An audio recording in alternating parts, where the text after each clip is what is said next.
My name is Pat Escamilla. I'm superintendent here at Naselle Youth Camp. We are a minimum security facility, currently funded for 55 individuals. The Naselle Youth Camp is positioned in the southwest part of the state, out on the Long Beach Peninsula, where the Columbia River and the Pacific Ocean meet. And so we're in a rural setting, lots of woods around us, lots of wildlife. We're about 15 acres. And we have currently 3 active lodges. We currently have a 4th open, that's our COVID quarantine unit. We have a partnership with our local school district, Naselle River School District. We have great teachers that want to work with young people, get their GED or a high school diploma. I think that confinement really was used as more of a punitive measure, as a sanction for behavior. Long ago, many years ago, if a youth received a poor enough grade in school, that would actually result in some amount of time in confinement.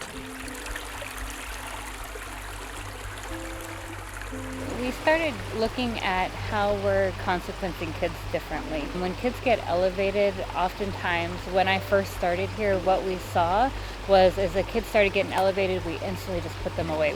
We put them in isolation, we put them in their room. They need time to cool down.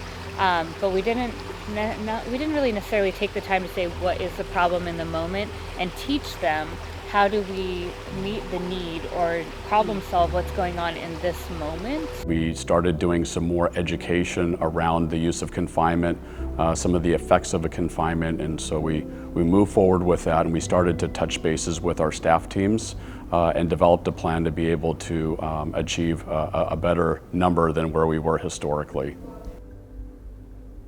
Russ Jennings, our coach, did a really nice job in showing the data when I first got on board. And in an unhealthy way, we're off the chart in room confinement. And I knew staff were doing the best they could, and it was important, and we wanted to provide accountability. We know that when they're in their room and there's an unresolved issue, that it's not being resolved by them just being in their room. They've come from the most difficult of backgrounds that you can believe, but at the heart of it, they're just kids, and a lot of them want to learn, and a lot of them don't know that they can, and find out that here. We produce a lot of GED graduates here, and I think half the kids walk in here not expecting or knowing anything about that. Every time we have some extra funding, we really looked at where do we need to put that funding? Do we need another security officer? Do we need another counselor? I didn't want another security officer at school. I wanted an intervention counselor. I wanted someone to advocate for a young person when they got frustrated at school. What we've recognized is with this intentional investment of someone like Mr. Gasser down at the school, that we have that level of security and supervision and presence that's helpful, not only just to prevent incidents from happening, but also that in the event that a youth is experiencing some dysregulation or discomfort, that there's someone that's there that they can speak to. And the whole goal is keep the youth in school and having that education experience. My goal is just to create an environment with this team of people to make an environment conducive to learning. And with this group of kids, it's a unique environment. This is the only place where all the kids from the different lodges are around each other. Most of my job is preventative care overall and building relationships with the kids, counseling in the moment. I think part of the buy-in was not only is that we have to be careful about how we use confinement and how often we use confinement, and we also have to take a look at what's best for youth. When a kid is in isolation in their lodge, then there's very few opportunities or anything to do besides maybe read a book or write.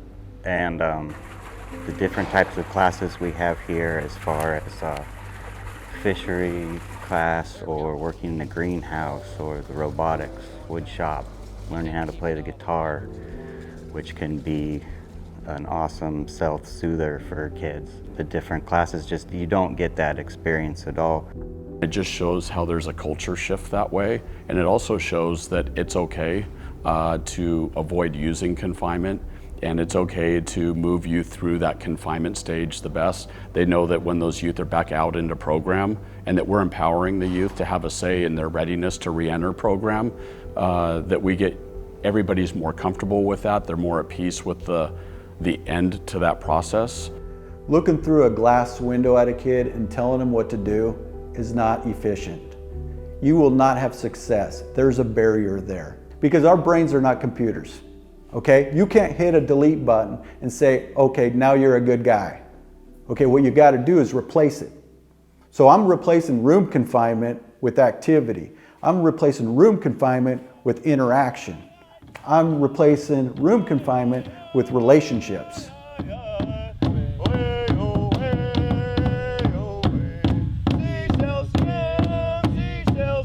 All these different little things that we can do to these youth around here, I think is really important because they'll pick something up and they'll remember. I mean, they might not always make the right choices, but they'll always remember something small. And if you can do that, and that can open a door or plant a seed in their head, that's an important thing. When we drum,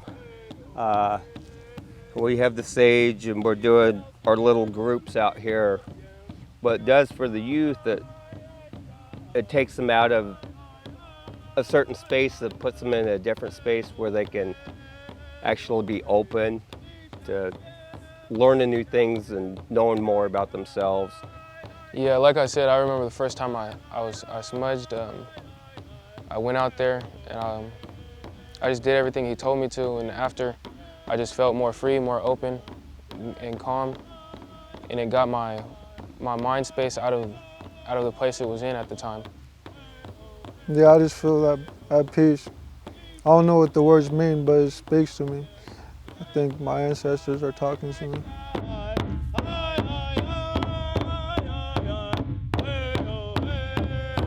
When we got below the national average on room confinement, everyone said, wow, this is the practice that we want to continue. Most of the staff's philosophy is the same.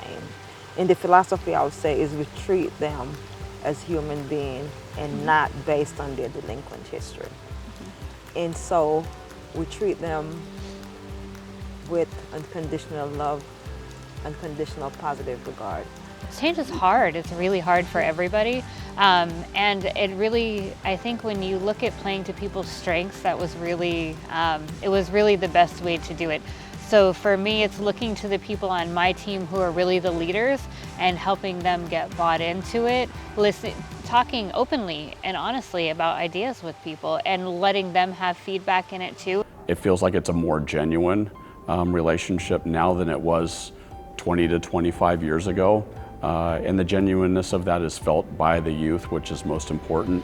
And I think that staff that really invest that time in getting to know the youth on an individual basis, I think that they feel rewarded as well. Being nominated and winning the Barbara Allen-Hagen Award acknowledges the recognition, the change that they have put together in the last 5 years.